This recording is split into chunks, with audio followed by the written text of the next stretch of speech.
Sosial dan Ilmu Politik, Prodi S1 Administrasi Publik. Dan saya Devi Arismawardani dari Fakultas Ilmu Sosial dan Ilmu Politik, Program Studi S1 Administrasi Publik. Di sini kita mau ngapain sih kok? Kelihatannya formal banget nih. Nggak tahu nih ya. Kita mau bahas apa ya kali ini? Apa sih yang sedikit menarik itu? Apa ya yang menarik untuk kita bicarakan hari ini tuh? Kayaknya aku punya deh sesuatu. Apa tuh? Rahasia nggak sih biar teman-teman Aduh. penasaran gitu. Coba dulu ya teman-teman. Apa ya? Ya udah deh, tak kasih tahu aja ya. Ya, Pada kali ini podcast kami akan menjelaskan tentang apa sih?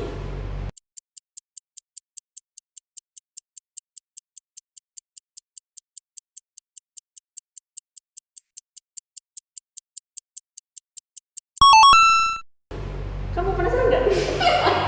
udah serius ini. Udah serius. Iya, Oke, iya. jadi gini.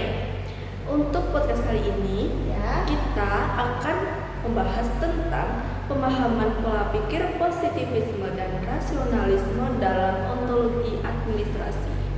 Di sini kita akan menjelaskan satu persatu semuanya dari penjelasan lalu sampai dengan contoh-contoh dalam kehidupan sehari-hari kita gitu. Oh, baik. Kita bahas apa enggak ya? Boleh, kita mulai sekarang ya. Biar nggak penasaran. Yang terhormat kepada dosen pengampu mata perkuliahan Filsafat Administrasi, Bapak Daimul Akror. Baik, di sini kami akan menjelaskan tentang pemahaman pola pikir, positivisme dan rasionalisme dalam ontologi administrasi. Yang pertama, apa sih yang dimaksud dengan ontologi administrasi itu? Baik, saya akan menjelaskan tentang ontologi administrasi, yaitu menjelaskan pengertian dari ontologi administrasi adalah ilmu yang mempelajari tentang sesuatu yang ada. Nah, ilmu ini membahas secara mendalam sesuatu dan selalu mencari inti dari sesuatu realita dalam kehidupan manusia. Baik, nah dalam aliran ontologi administrasi kan dibagi dalam dua aliran pemikiran. Iya. Yang pertama yaitu positivisme dan yang kedua adalah rasionalisme. Jadi mari kita bahas satu persatu.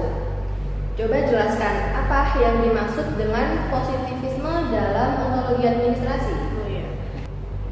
Nah, positivisme dalam ontologi adalah sesuatu yang berfokus pada pencairan kebenaran dan kebaikan melalui observasi dan pengukuran faktual.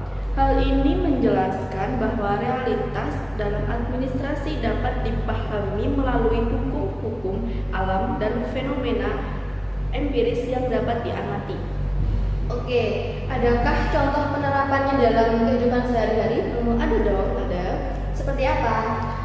Contohnya itu seperti pengambilan keputusan berdasarkan data dalam kebajikan publik, misalnya untuk memutuskan apakah suatu daerah membutuhkan pembangunan rumah sakit dan penambahan fasilitas kesehatan. Pemerintah akan mengumpulkan data statistik jumlah penduduk, lalu data akan dibuat secara objektif sesuai opini masyarakat. Seperti itu. Oh, Break dulu yuk. waduh, kenapa nih? Capek sih jelasin terus, tapi semoga yang nonton ini paham ya teman-teman. Oh iya, bener tadi udah dijelasin terus. Capek Iya. ya mungkin kakaknya. Gimana kalau kita promosi fakultas kita aja nih, biar orang-orang bisa mengenal lebih banyak lagi. Menarik sih itu. Oke, dari mana nih? Dari fakultas kita apa sih tadi? Oh ya, fakultas kita Ilmu Sosial dan Ilmu Politik ya guys. Prodinya ada apa aja tuh kak? Ada S1 Administrasi Publik. Oh iya sih, aku menarik banget gitu loh. Dulunya sih nggak tahu aku harus masuk apa nih di Universitas Kadiri. Ternyata masuk ilmu sosial dan ilmu politik itu juga sangat menarik teman-teman. Seru ya teman-teman. Iya. Nanti kalau kalian ini pada nonton podcast kami, mampir yuk ke Universitas Kadiri. Ada kok di Instagram. Itu namanya IG-nya itu Universitas Kadiri. Di sini dosennya ramah-ramah. Kalau menjelaskan tuh juga seru guys, diselingin sama tawa iya, nggak perlu materi gitu Iya. loh. Jadi kita agak terhibur dan nggak stres juga ya kalau dikasih materi terus. sangat baik, ramah, lucu-lucu, Iya. nggak ada yang lucu gitu loh guys. Di sini juga banyak banget temen-temennya, dan apa itu kampusnya ini kayaknya sudah terakreditasi sangat baik ya kak. Iya benar banget benar.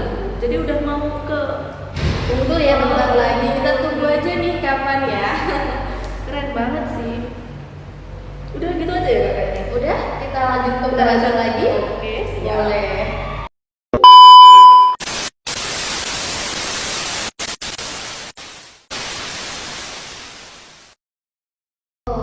Baik, kita langsung saja membahas ke aliran yang kedua, yaitu rasionalisme. Apa sih pengertian dari rasionalisme itu sendiri?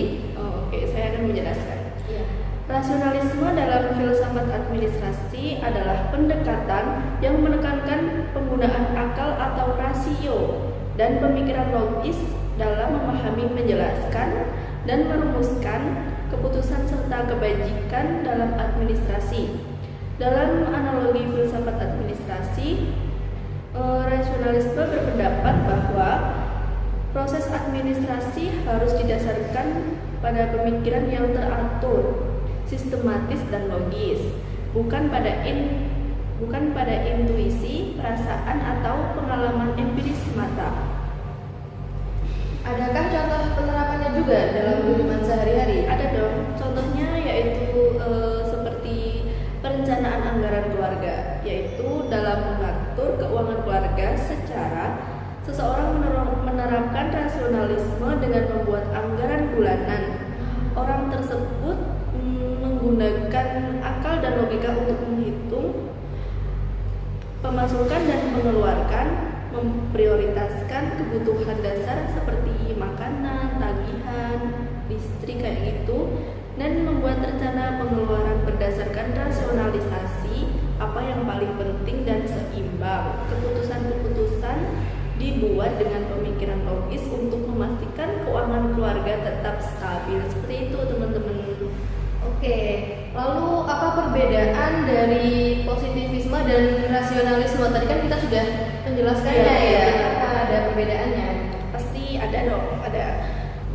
Baiklah, saya akan menyebutkan perbedaan umumnya, yaitu positivisme mendasarkan pengetahuan pada pengalaman empiris dan melihat realitas administrasi sebagai sesuatu yang objektif dan dapat diukur.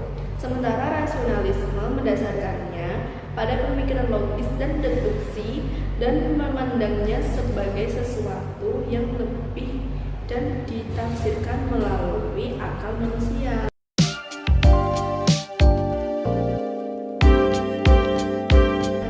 Oke, baik, setelah saya mendengarkan penjelasan tadi, saya dapat menyimpulkan secara keseluruhan bahwa pada positivisme lebih menekankan pada pentingnya fakta-fakta empiris dalam pengambilan keputusan, sedangkan rasionalisme lebih mengedepankan pemikiran logis dan sistematis. Dalam praktik administrasi, keduanya dapat digunakan secara bersamaan. Positivisme untuk mengumpulkan data dan menganalisisnya, serta rasionalisme untuk membuat keputusan yang didasarkan pada pemikiran logis serta perencanaan yang matang. Terima kasih. Sekian penjelasan dari